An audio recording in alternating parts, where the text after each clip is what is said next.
Hai, Assalamualaikum. Saya Aisyah Sofia binti Muhammad Fazrin.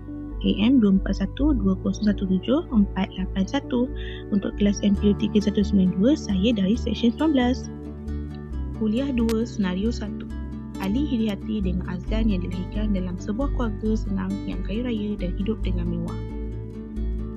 Iri hati yang dipendam Ali membuatkan dia tidak gembira kerana hidup dalam sebuah keluarga yang susah dan miskin. Bagi Ali, tidak ada makna hidup kalau susah. Persoalannya, bagaimanakah kita mahu membantu Ali menerima takdirnya? Dan apakah hidup tidak bermakna kalau miskin? Bagi menjawab persoalan tersebut, mari kita lihat cabang falsafat berkaitan iaitu metafizik. Metafizik membincangkan tentang hakikat kewujudan, takdir dan tujuan hidup manusia. Kewujudan manusia tidak diukur melalui kekayaan semata-mata. Hal ini kerana takdir hidup hanyalah sebahagian daripada realiti kehidupan dan bukan penentu nilai atau makna sebenar kehidupan seseorang.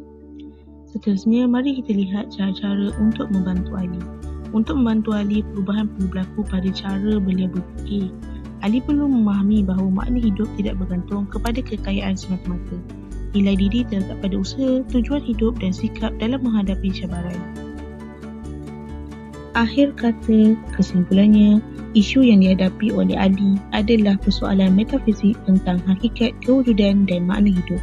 Hidup tidak menjadi tidak bermakna hanya kerana miskin. Setiap manusia mempunyai nilai dan tujuan tersendiri tanpa bergantung kepada harta benda. Sekian, terima kasih. Bye-bye.